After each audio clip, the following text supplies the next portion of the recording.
All right, welcome back. This breaking news. Christine Blasey Ford accepts the request to testify before the Senate Judiciary Committee this week coming.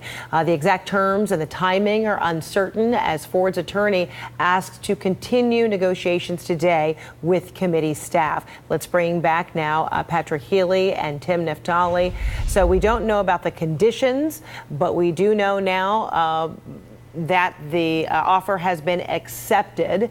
And so, Patrick, what we understood the offer to be is that Christine Blasey Ford would testify come Wednesday. And we understood that the committee was also proposing it would just be her testimony up against Brett Kavanaugh, the nominee for the Supreme Court's testimony, no other witnesses. We know that her camp wanted other witnesses and wanted perhaps the testimony to come a little bit later, and then there was the order of it. So, Patrick, in your view, how significant, how important is it that Ford's team has accepted, as far as we know, an offer? Yeah, it's very significant because what Christine Blasey Ford is saying to not just the committee but to the American people is, I want to testify. This is my intent. I'm going to make this work. We're figuring out the details, but I want to testify. And why that is important is because now for the Senate Republicans, anything that derails her testifying is going to look like it was arguing over, logistical or arbitrary or frankly political details in terms of, who gets to testify when or who's asking the questions. She's basically standing now on, she's taking a clear stand and position, and, it makes the other side risk just looking political if this doesn't somehow come together. And Tim, this is still a very delicate situation because we are talking about sexual abuse allegations. We're talking about a Supreme Court nominee who would take, if confirmed, on the bench, for the rest of his life, could be another 30 years or so. And we're talking about a woman who at the time was a 15-year-old girl, who alleges to have been traumatized, and it has taken many decades in which to come to terms to even share that story. Well, this is going to be a very difficult hearing. For any human being, this will be very difficult. And it is incumbent upon the senators of both parties to handle this with great delicacy, both for Christine Blasey Ford and the accused. The Judge Kavanaugh, is innocent until proven otherwise. It's going to be very tough, and it's going to be very hard to watch. And it's important that it happen. I said I felt that the deadline today was quite arbitrary, but it's a good thing that Dr. Blasey and her attorney and the Senate are reaching some kind of compromise. But it's going to be a very, very tough hearing for everyone. But it's also a test, I believe, of how we have or have not changed since 1991, since the Anita Hill testimony. Right, because so many comparisons are being made. CNN Supreme Court reporter Ariane DeVogue is also with us now. And so, Ariane, while we don't know the details, what's being constructed, we do know that her attorney is saying there are details that have yet to be worked out. Nevertheless, this is extremely unusual. It is very difficult, and there is great anticipation in this week ahead. You're absolutely right. And what she said here is that there will be hearings. And she expresses some disappointment with some of the conditions. This attorney said in this statement, although many aspects of the proposal are fundamentally inconsistent with the committee's promise of a fair, impartial investigation into into the allegations, we are hopeful that we can reach an agreement on the details. And then she asks for another call this afternoon. And keep in mind, Senator Grassley had said, look, we'll have a hearing. He had said Wednesday, but he had some sticking points. And some of his sticking points were that he reserved the right to have an outside counsel come in if he wanted to. Keep in mind, there are no men on the Republican side of this committee. And he also said there'd be no other witnesses that could be subpoenaed. So it sounds like she's saying, yes, there will be a hearing. We're accepting the committee's request to provide her firsthand knowledge, but can we have a phone call? So now the ball is back in Senator Grassley's court right now. Yeah, no Republican women, 4 Democratic women, but to your point, Tim, still very different makeup from 1991, but lots of comparisons still being made. 1991, no women, period. Now you have 4 women, but Democrats, still lots of comparisons made about, how this is being handled today. Sarah Westwood is in New Jersey, White House reporter. Give us a response, if any, coming from President Trump and his camp.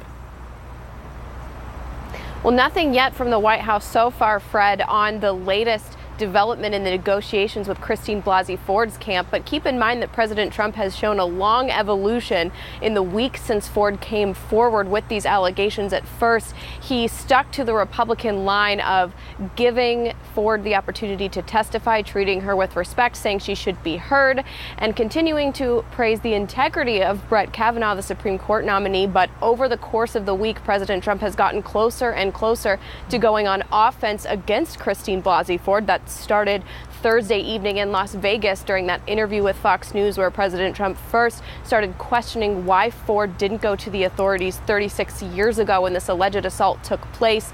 On Twitter Friday morning, he continued to go after Ford, continued to question her motives and the timing of why she's coming forward now, and also slamming Senate Democrats for sitting on this allegation since July when they first received it. So we don't know if President Trump is going to continue to approach Professor Ford with the caution that he showed earlier in this week, or if he's going to remain on the attack as we get closer to what looks like will be a public hearing later this week, Fred. All right, thanks, Sarah. We also want to bring into this conversation now Avery Friedman, a civil rights attorney and law professor, and criminal defense attorney Richard Herman. Glad you could all be with us. Avery, you first. How do you classify this? Is this considered a small victory toward hearing the stories, or is this still, a very tenuous situation as we hear the Ford camp still trying to work out details? Yeah, I'm troubled with it, Frederica. The fact is there should be an FBI investigation prior to the testimony. People are not talking about the reality that in the prior hearing with Anita Hill and Clarence Thomas, the FBI did an investigation, only took 3 days. 3 days. That's it. 3 days, that's it. And secondly, there's been no discussion about standards. The fact is there are no standards when it comes to these kind of proceedings, Frederica, and we don't know what those conditions are. We will soon learn what they are, but I must say that it is premature to set this hearing. I'm glad there's going to be a hearing. There was a real question about that, but there are a lot of conditions that still remain unknown, and frankly, I think it is premature to go forward. So, Richard, do you see it as a disservice that there might be testimony without an FBI investigation similar to that of the Anita Hill accusations with Clarence Thomas hearing? Yes, Fred, because someone has to alert the president when he stands up and says that the FBI does not investigate potential Supreme Court justices, that the I in FBI means investigation. So once we get over that, and Grassley realizes that also, then we know they do the investigation. But they haven't done it. They will not do it, Fred. This whole thing is an absolute farce. It's a kangaroo court. It's absurd. It's a blemish on the history of the United States, what's going to take place this week. Because it's just like in the movie Goodfellas, when De Niro goes to the phone booth and says, did Joe Pesci get made? And the guy says to him, he's gone and there's nothing you can do about it. There's nothing the Democrats can do about this. It's a train. It's a runaway freight train. And, if 36 years ago she was sexually assaulted, that's very sad, Fred. But, she's had a lot of opportunity during these 36 years to go to a district attorney and present her case. And she still can do that even after this. And I'm hoping maybe she will do that. But she's going to get nothing out of this hearing, Fred. And the Republicans in the committee, for them, they're yawning and they're bored with this because as soon as they can, they're going to vote in Kavanaugh. And there's nothing anybody can do about it. I want to follow up with that. in a moment. But first, Ariane, you have some new reporting. What can you share with us? Well, one thing that's interesting, if you look at it, it looks like there's a new lawyer on board working with Ford, and that's Michael Bromwich. And he's the former Inspector General of the FBI, but he's also representing Andrew McCabe. That's the other story. That's the Russia investigation. So it's very interesting to see that they've chosen now to bring in a new lawyer. Might that promote a conflict of interest? Or questions about that? Ariane? Well, I don't see a conflict of interest, but what it really shows is that they are recognizing that this hearing is going to go forward. They want his muscle. He's not, they wanted the FBI to get involved, and Grassley said that it would not get involved. And here they've brought on this new big player. Avery, how do you see that? I think it's good. We don't know, frankly, what the Senate Judiciary is going to do. Remember, one of the battles is whether or not, and it was a demand by counsel for Dr. Ford, and that is, look, no lawyers representing the senators. Let the senators ask the question. I still think, and we don't know, I still think the white Republican male senators are going to say, bring in a female attorney. That's still in the offing. So this really is going to be a battle between the lawyers. Would that be problematic to you?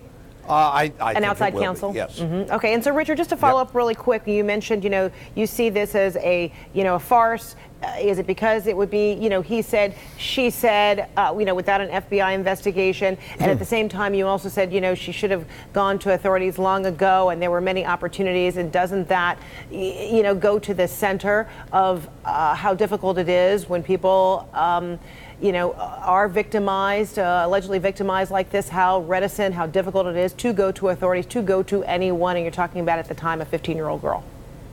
Yes, Fred, and I know that and I've read studies how when sexual assaults take place in women, and especially young women, they repress it for years and years. But it's 36 years now, Fred, and she's gone for therapy, and she's had opportunities to go make her case to a district attorney. So the optics right now look so bad. But doesn't mean she doesn't have a case, and maybe she does have a case. But the tribalism, Fred, is so strong that this is an absolute farce this week. There's nothing. They can bring on Daniel Webster. They can bring on anybody they want. It's too late. It's over. Tim, in that Washington Post, article today, her husband talked about the visceral response she had when she saw that Brett Kavanaugh's name was on the list, and that, helped her express that she wanted to go to another country if it turns out that he became Supreme Court, justice, and that precipitated this letter of anonymity that she sent to Feinstein. What are your thoughts on this sequence? Well, my thoughts on this are that we shouldn't be judging the veracity of her allegation based on how many years it took her to share it. I don't see how that is dispositive at all. It's not what I said. No, I'm not debating you, sir. I'm responding to Fred's. This is not a criminal proceeding. This is not a criminal trial. You're wrong. This is not a criminal trial. You're not right. Excuse me, I haven't made my point, and then you can tell me I'm wrong. It's possible. I make mistakes. I was going to say that that the court of public opinion is the court to which both Judge Kavanaugh and Christine Blasey Ford will be speaking. And that indeed this is not a trial. I'm not a lawyer, but I know enough to know it's not a trial. And it's a court of public opinion. And I believe this is a test of the way this country has changed since 1991. Because if you find public opinion turning against Judge Kavanaugh as a result of the credibility, let us say, of Christine Blasey Ford, he will not be confirmed. That's not to say that Donald Trump won't get another confirmation, but it just seems to me that the court that is very important this week will be the court of public opinion. And this is a test of how we've changed, if we have, since 1991. And Patrick, it's not a trial, but if there's outside counsel brought in instead of senators asking questions, does that not send a message that it does become a trial-like? No.